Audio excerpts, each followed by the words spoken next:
Praise the lord. అనుదినం దేవునితోని కార్యక్రమాన్ని ప్రతిరోజు వీక్షిస్తున్న మీ అందరికీ మన ప్రభు అయిన రక్షకుడైన యేసుక్రీస్తు ఘనమైన నామంలో వందనాలు. ఈ ఉదయకాలము దేవుని వాక్యం చూసుకుందాం. గలతీయులకు రాసిన పత్రిక 6వ అధ్యాయం 10వ వచనం. కాబట్టి మనకు సమయము దొరికిన కొలది అందరి ఎడలను, విశేషముగా విశ్వాస గృహమునకు చేరిన వారి ఎడలను మేలు చేయదము. ఒక రాజు తన రాజ్యంలో ప్రజలు ప్రయాణాలు చేయడానికి మార్గం అసౌకర్యంగా ఉంది అని తలంచి ప్రజల సౌకర్యార్థము ఒక మంచి మార్గాన్ని నిర్మించాడంట.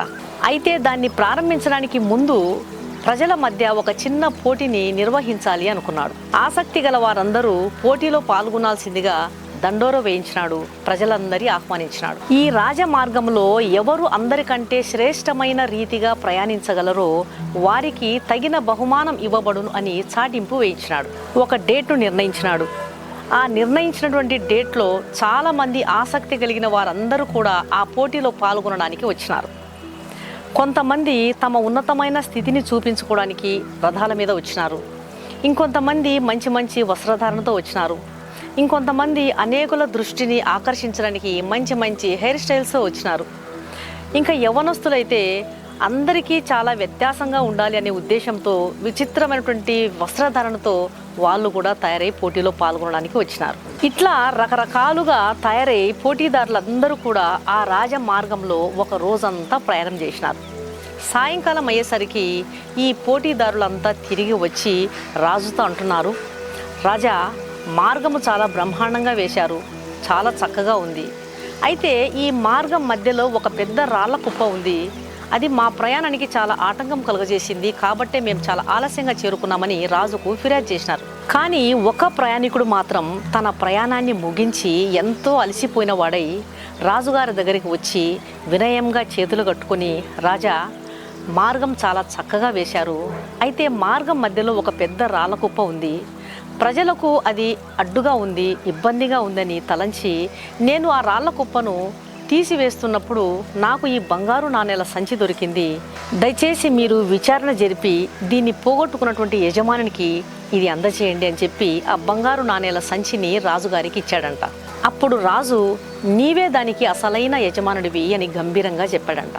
అప్పుడు ఆ ప్రయాణికుడు, అయ్యో లేదు రాజా, ఇంత డబ్బు నా దగ్గర ఎన్నడూ లేదు, ఇది నాది కాదు అన్నాడంట. అప్పుడు రాజు నవ్వి, ఈ పోటీలో పాల్గొనే ముందు పోటీదారులందరికీ ముందే చెప్పాం కదా, ఎవరు అందరికంటే అతి శ్రేష్టమైన రీతిలో ప్రయాణం చేస్తారో వారికి తగిన బహుమానం ఇవ్వబడును అని. ఎవరైతే రాళ్ల కుప్పను తొలగించి ఇతరులకు మార్గం సుగమం చేస్తారో వారే ఈ పోటీలో నెగ్గినట్టు. కాబట్టి ఆ బంగారు నాణేల సంచిని ఆ రాళ్ల కుప్పలో నేనే పెట్టించాను. నువ్వే గెలిచావు. ఆ బంగారు నాణేల సంచిని సంతోషంగా తీసుకెళ్ళు అన్నాడంట రాజు. దేవుని బిడ్డలారా, పరలోకానికి చేరే రాజమార్గంలో ఉన్నటువంటి మనము అందరికీ మేలు చేసేవారుగా ఉండాలి. అలయక మేలు చేయడం దేవుని మనస్సు. దేవుని సంబంధులు ఎప్పుడు కూడా ఇతరులకు మేలు చేసేవారుగానే ఉంటారు.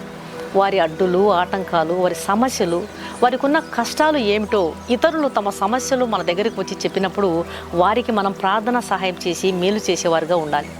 దేవుని వాక్యం సెలవిస్తుంది, మనలను మనమే సంతోషపరచుకొనక బలహీనుల దౌర్బల్యములను భరించుటకు బద్దులమై ఉన్నాము అని. నీతిమంతుడు తన పొరుగు వారికి దారి చూపును.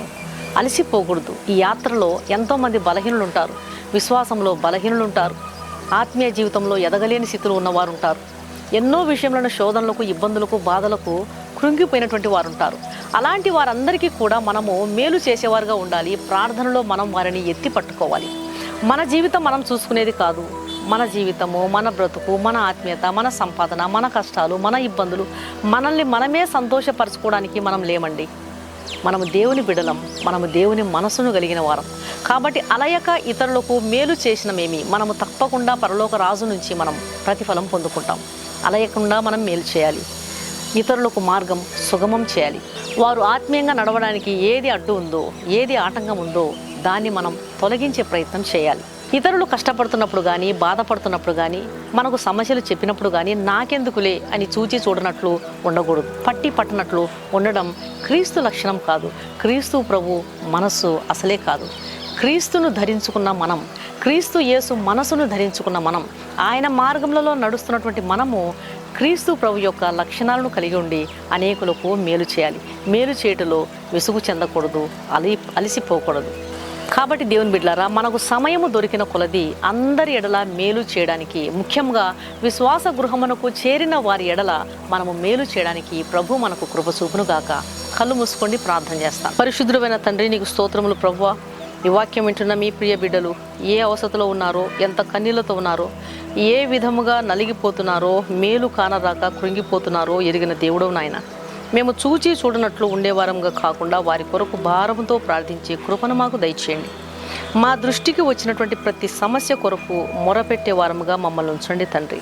అందరి ఎడల కేవలం మా సంఘం వాళ్ళు, మా బంధువులు, మా వాళ్ళు, మాకు తెలిసిన వారు, మా ఇరుగు పొరుగు వారు, మా వాళ్ళు అనే తేడా లేకుండా, తేడా చూపించకుండా, యేసును ఎరుగని వారి అయినా సరే వారికి మా క్రియల ద్వారా నీ ప్రేమను చూపించే కృపను మాకు దయచేయండి తండ్రి. ఈ వాక్యం వింటున్న ప్రతి ఒక్క బిడ్డను దర్శించండి. వారిపై మీ హస్తం ఉంచండి. ప్రతి అక్కర్లు తీర్చండి.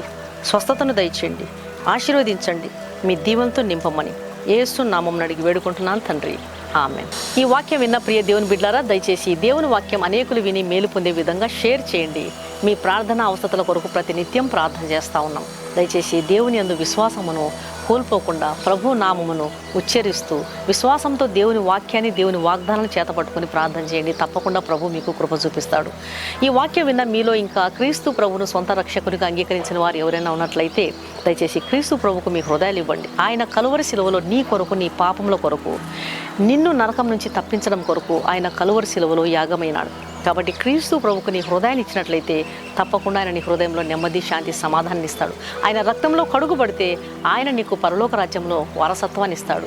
ఆయన రక్తంలో కడుగుబడకపోతే ఒక పాపికి రక్షణ లేదు, నిరీక్షణ లేదు, పాప క్షమాపణ లేదు. కాబట్టి పరలోక రాజ్యంలో నీవు చేరాలన్నదే దేవుని యొక్క ఉద్దేశం. ఆయన ఇచ్చే పిలుపును నువ్వు త్రోసివేయవద్దు. ఆయన ఆహ్వానాన్ని తిరస్కరించవద్దు. ప్రభు మీ ఆత్మను రక్షించునుగాక. God bless you.